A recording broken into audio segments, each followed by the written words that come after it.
You are not here by accident. Something brought you to this video, and I want to suggest that the something which brought you here is the same something we are about to discuss.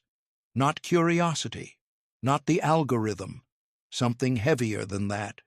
Something you have been carrying, perhaps for a very long time, that has not yet become what it is trying to become. The alchemists had a phrase for the raw material of their work. They called it the Prima Materia, the first matter, the base substance, crude, unrefined, often dark and foul-smelling, from which, through the long and difficult process of transformation, something of extraordinary value could eventually be extracted. They called the endpoint of that transformation gold, and they were not talking about chemistry. They were talking about the soul. James Hillman understood this with a precision that most modern psychology has abandoned. He understood that the suffering we carry, the trauma, the grief, the accumulated weight of what has happened to us and what we have done and what has been done to us, is not the obstacle to the life we are trying to build.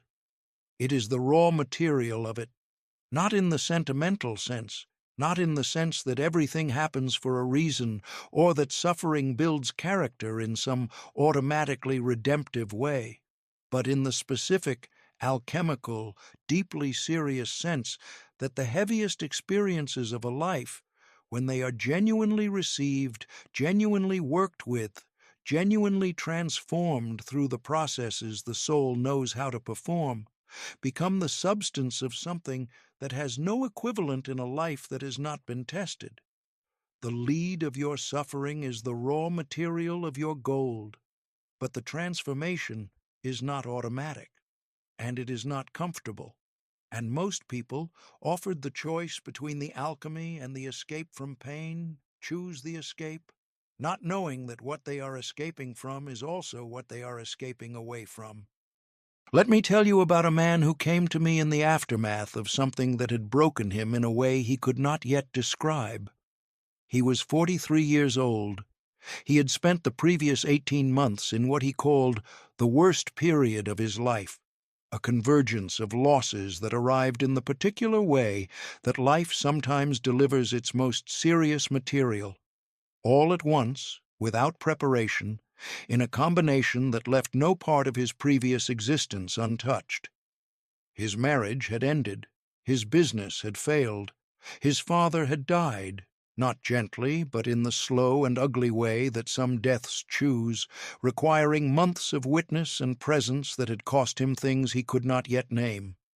And his health, under the accumulated weight of all of it, had begun to speak its own form of protest. He came to me not looking for therapy in any conventional sense. He came to me looking for someone who would not tell him that things would get better. He had been told that enough. He was exhausted by the relentless social pressure to demonstrate resilience, to find the silver lining, to perform the recovery that others needed to see in order to feel comfortable around him. He said, "I do not want to be told that this is making me stronger. I want someone to tell me what the hell I am supposed to do with it." That question, what am I supposed to do with it, is the alchemical question. It is the question that opens the door to genuine transformation rather than mere survival. And my answer surprised him. I said, "The first thing you do with it is nothing. You stop doing anything with it. You stop trying to process it, to make it meaningful, to turn it into a lesson, to demonstrate your growth for yourself or anyone else. You simply let it be the heaviest thing you have ever carried, for as long as it needs to be that, because the prima materia cannot be transformed until it is actually seen, and it cannot be seen while it is being managed." The alchemical tradition, which Hillman drew on extensively, as did Jung before him, described the transformation of lead into gold as a process that happened in several stages. These stages were not neat, they were not comfortable, they did not move in a straight line, and the most important thing the alchemists understood about them is that you cannot rush them. The fire has its own timing. The transformation happens when it happens, and the attempt to accelerate it, to skip from the Prima Materia to the gold without the long, dark, often unbearable middle stages, produces not gold, but something that merely looks like gold, something that will not hold. The first stage they called the Nigredo, the blackening, the descent into the darkest material, the complete facing of what is there, without euphemism, without consolation, without the premature application of meaning. The Nigredo is what the man in my consulting room needed to enter before anything else was possible. Not the interpretation of his losses, not the frameworks for resilience, the actual, unflinching encounter with the full weight and darkness of what had happened. This is what most of our therapeutic culture most resists. We are trained, as helpers, as communities, as friends and family, to offer relief from the Nigredo, to pull people out of the darkness before the darkness has finished its work, to offer meaning before the experience has fully registered, to move toward the gold before the lead has been genuinely melted. But the lead cannot become gold without being melted. And melting is a process that happens in the heat of genuine encounter with what is actually there, not in the managed, carefully bounded, progress-oriented space of premature meaning-making. The Nigredo is not the enemy of transformation. The Nigredo is where transformation begins. The second stage the alchemists called the Albedo, the whitening. The emergence, after the full descent into darkness, of the first light. Not the blinding light of resolution, the pale, tentative, fragile light of something new becoming visible in the aftermath of the blackening. In psychological terms, this is the stage at which the person who has genuinely inhabited their darkness begins to notice, almost against their will, that something has shifted. Not that the pain is gone, not that the losses have become less real, but that they are seeing them differently, from a slightly different angle, with a quality of perspective that was not available before the descent. The man in my consulting room arrived at this stage approximately 4 months into our work together. He described it not as feeling better, he was careful to resist that framing, but as feeling differently, as if the material of his loss, which had previously been entirely opaque and entirely overwhelming, had begun to develop a kind of interior texture, as if he could begin to see, not around it, but into it. He said something I have not forgotten. I am beginning to understand that these things did not happen to me. They happened through me. And the difference is everything. That shift from suffering as something that happens to you to suffering as something that happens through you is the psychological equivalent of the albedo.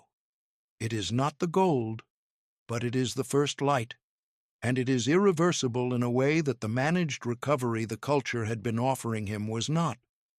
The third stage, and this is the one that most psychological frameworks have no language for, the alchemists called the rubedo, the reddening, the reintegration of what has been transformed into the living substance of a life. The rubedo is the stage at which the gold, the understanding, the depth, the specific form of authority that only genuine suffering can produce, is not simply held privately as a personal achievement, but begins to flow back into the world, into the relationships, the work, the specific quality of presence that the person brings to their encounters with others. This is what the man in my consulting room began to experience approximately a year after he first came to me. He described it with a kind of wonder that I recognized immediately. He said, "I seem to be more useful to people than I was before, not more competent, more genuinely useful, as if something I went through has given me access to something in other people's experience that I could not access before. That access, that specific hard-won capacity to be genuinely present to another person's darkness because you have genuinely been in your own, is the gold." It cannot be produced by study or by training or by the performance of compassion. It can only be produced by the alchemical process that transforms lived suffering into lived wisdom. The gold is not abstract, it is specific. It is yours, made from your particular prima materia, bearing the unique character of the specific losses and the specific darkness that your particular life has required you to enter. No two alchemical processes produce the same gold. No two lives, genuinely lived through their suffering, produce the same form of depth and authority. What you carry is specific to you, and what you will produce from it, if you allow the process to complete itself rather than escaping into the managed version, is specific to you as well. Now let me address the three most common ways people abort the alchemical process. The three most socially accepted, most psychologically understandable, most ultimately costly ways of escaping from the work that suffering is trying to perform. The first is premature meaning-making, the rush to find the lesson, the gift, the reason, the silver lining before the Nigredo has been genuinely inhabited. Premature meaning is not the gold.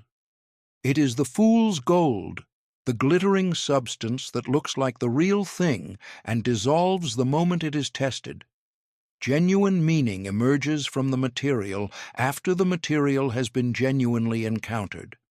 It cannot be imposed on the material from outside, or borrowed from a framework, or arrived at before the encounter has actually happened. When it comes from inside the experience, slowly, irreversibly, as something that cannot now be unseen. That is real gold. Everything else is consolation. The second is the performance of recovery, the social pressure, often genuinely well-intentioned, to demonstrate progress, to show resilience, to present a face of healing to the people who need to believe that you are getting better. This performance, when it precedes genuine transformation, uses the energy that the alchemical process requires. The lead cannot be melted while it is being displayed as something other than lead. The third is the substitution of understanding for encounter, the use of psychological frameworks, including sometimes the most sophisticated ones, to know about the suffering without actually being in contact with it, to describe what is happening rather than to undergo what is happening. This is the subtlest escape of all, because it looks exactly like the work. It produces articulate, psychologically sophisticated people who have understood their suffering to a remarkable degree and transformed nothing essential. Here is what the alchemical process actually requires.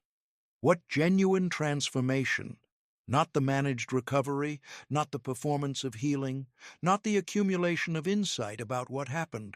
What genuine transformation actually asks of you. It requires your presence, not your management, not your understanding, your actual presence in the actual material of what you are carrying. The willingness to let it be as heavy as it actually is, for as long as the Nigredo requires, without reaching for the relief that would interrupt the process. It requires your patience. The fire has its own timing, the transformation cannot be scheduled, and the attempt to rush it, to move from the darkness to the light before the darkness has finished its work, produces not gold, but something much more fragile. It requires your trust, not in the outcome. The gold cannot be specified in advance, but in the process itself, in the soul's intelligence, in the specific wisdom of a psyche that knows, if it is allowed to operate without constant interference, how to transform what it has been given into something of genuine value.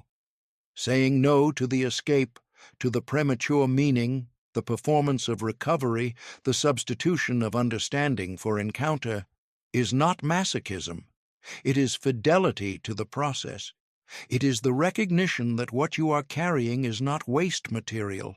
It is the Prima Materia, and the Prima Materia is the most valuable thing you have. Set aside 1 hour today, your sacred hour. Bring the heaviest thing you are currently carrying, not to process it, not to find its meaning, not to demonstrate your relationship to it. Simply let it be present. Let it be as heavy as it actually is, without reaching for relief. Then ask it the alchemical question. What are you trying to become? Not what should I learn from you, not what does this mean. What are you trying to become? Write what comes, not the interpretation, the image, the specific, particular, irreducible image that arises when you genuinely ask the heaviest thing you carry what it is trying to turn into. That image is the first glimpse of your gold. Not the gold yet, the first glimpse. Subscribe to this community, not because the alchemical process is comfortable, it is not, but because you are already someone who suspects that what you are carrying is not only burden, that in the specific weight of your particular suffering, something of extraordinary value is in the process of being made. The lead is already in the fire. The gold is already forming. All that is required is that you do not extinguish the flame before the work is complete.